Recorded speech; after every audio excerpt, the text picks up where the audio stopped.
the Lord's Day 5, starting with the question 12. Since then, by the righteous judgment of God, we deserve temporal and eternal punishment, how may we escape that punishment and be again received into this favor? And the answer is, God wills that his justice be satisfied. Therefore, we must make full satisfaction of that justice, either by ourselves or by another. Having shown in the first part of the Catechism that all men are in a state of eternal condemnation on account of not having rendered that obedience which the law of God requires, we are led then to inquire whether there is or may be any way of escape or deliverance from this state of misery and death. So to this question, the Catechism answers that deliverance may be granted if satisfaction be made to the law and justice of God by a punishment sufficient for the sin that has been committed.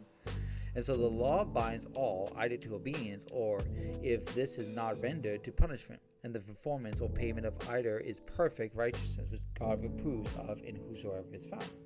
So there are two ways to make satisfaction by punishment. The one is by ourselves. This is the one that the law teaches and the justice of God requires, as is said in Galatians chapter 2, verse 10.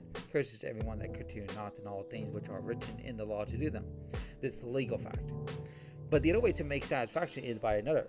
This is the method which the gospel reveals and the mercy of God allows. And so it's read from Romans chapter 8, verse 3, what the law could not do, in that it was weak through the flesh of God, sending his own Son, etc. So this is evangelical. It is not indeed taught in the law, but it is no more where condemned or excluded. Nor is it repugnant to the justice of God, for if only satisfaction be made on the part of man by a sufficient punishment of his for disobedience, the law is satisfied, and the justice of God permits the party offending to be set at liberty and receiving to favor. This is the sum and substance. Furthermore, there are two things taught in this question: the possibility of this deliverance and how it is effected. That these things may be better understood, we shall consider. For this, there are 5 questions we can ask. The first is what the deliverance of man is. The second is whether such a deliverance be possible. The third is whether deliverance be necessary and certain.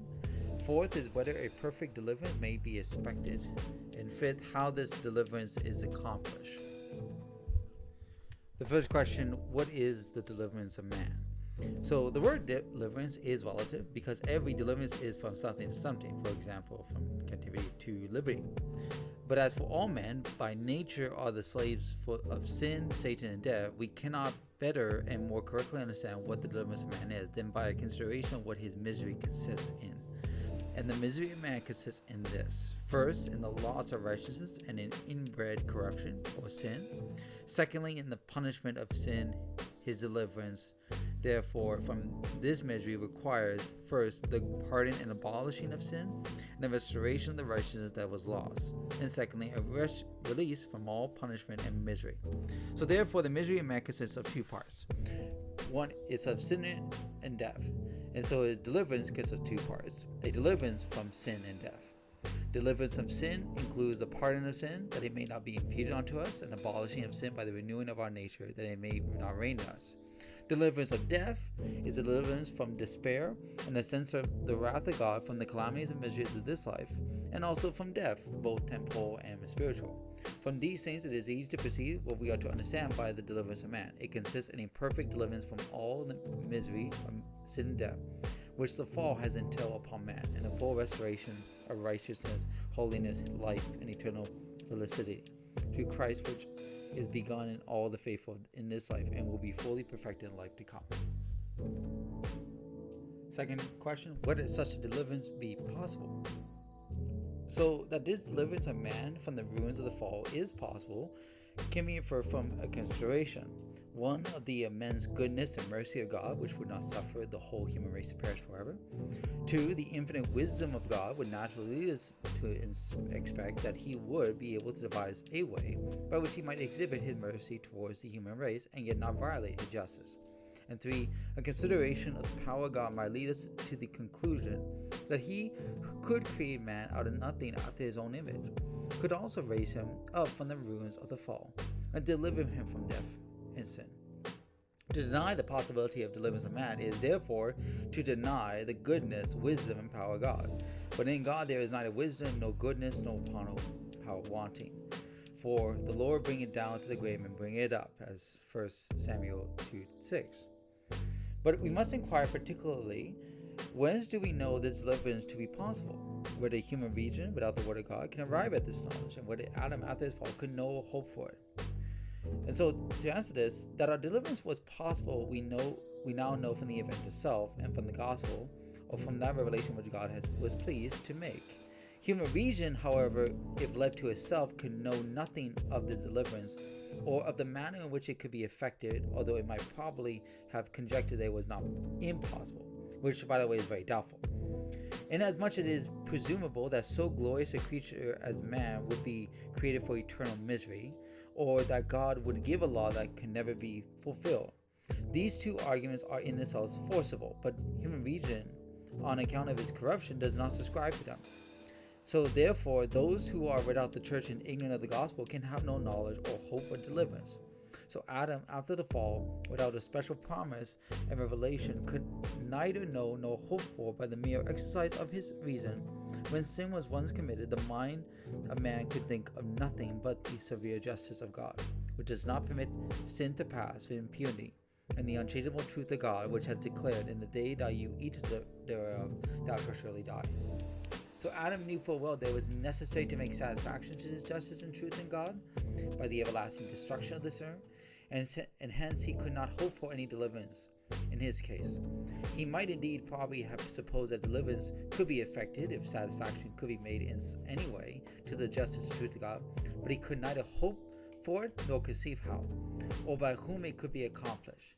Yea, the angels themselves never have devised this method of deliverance, had not God, out of his infinite wisdom and goodness, conceded and made it known through the gospel.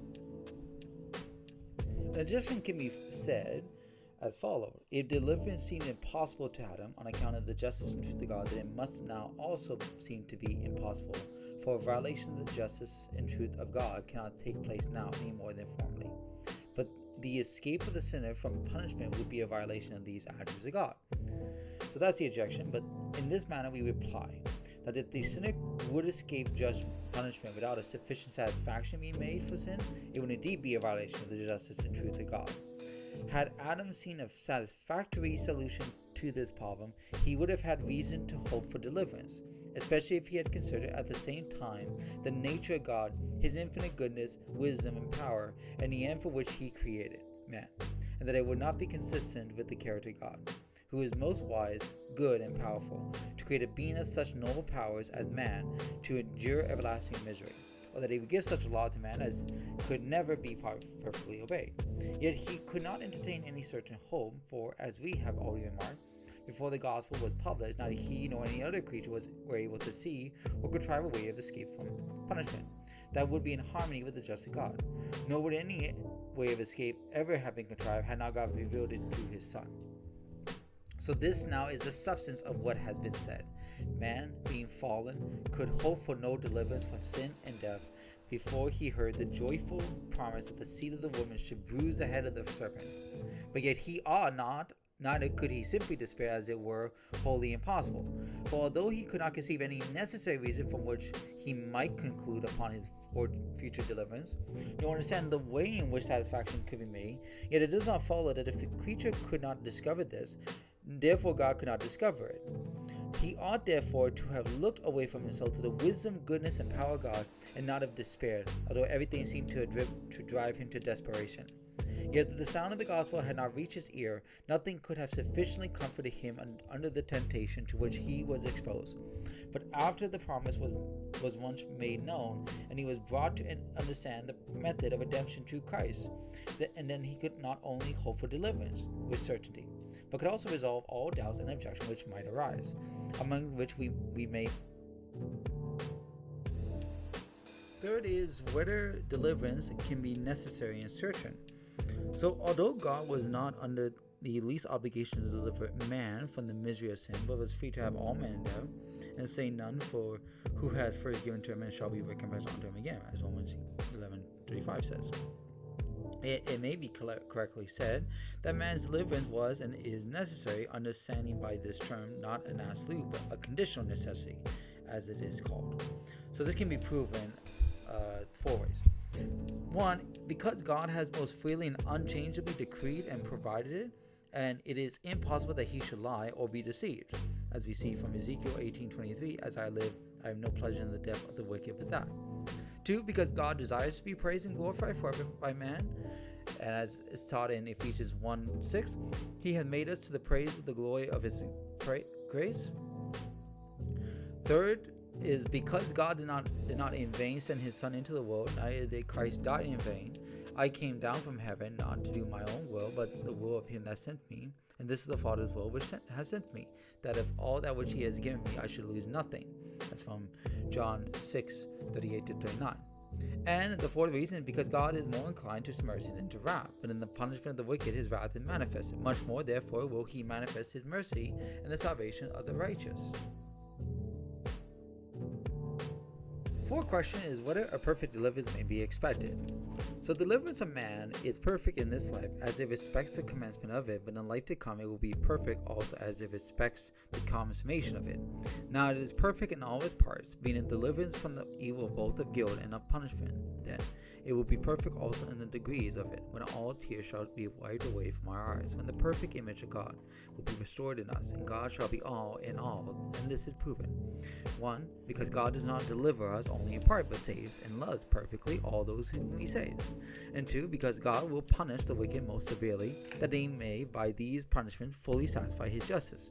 He will therefore also perfectly deliver the godly, since he is more inclined to mercy than wrath. Neither is the benefit of Christ more imperfect or of less force than the sin of Adam. This would be the case if he did not deliver us perfectly, because we have lost all righteousness and salvation in Adam. A perfect deliverance is therefore to be expected by the degree as it has been shown in this life it is perfect. In the resurrection it will be more perfect, and in glorification it will be most perfect. Lastly is how this deliverance is accomplished. The deliverance of which we have now spoken is accomplished by 2 ways. 1, by a full and sufficient satisfaction for sins. There is such a satisfaction when the punishment which is inflicted on account of sin is equivalent to what that is eternal. 2, by abolishing sin and renewing our nature, which is done by restoring in us the righteousness and image of God which we have lost, or by the perfect regeneration of our nature. Both of these are necessary for our deliverance. Satisfaction is necessary because the mercy of God, as has been shown, does not violate the justice which demands satisfaction. The law binds either to obedience or punishment, but satisfaction cannot be made through obedience because our past disobedience is already impaired, and that which follows cannot make satisfaction for past offenses. We are bound to render exact obedience every moment to the law as a present debt. Hence, obedience being once impaired, there is no way of making satisfaction except by punishment, according to the threatening. And the day that you eat thereof, you shall surely die. Genesis chapter 2, verse 17. If a sufficient punishment be endured to satisfy the law, God is reconciled, and deliverance becomes possible. So, in like manner, the abolishing of sin and the renewing of our nature are necessary, because it is only upon the condition that we cease to offend God by our sins and are thankful to him for our reconciliation, that he is willing to accept of this satisfaction. Though to be willing that God should receive us into his favor and yet not be willing to abandon sin is to mock God. But it is not possible for us to leave off and forsake sin unless our nature is being renewed. It is in this way, therefore, the deliverance of man is made possible.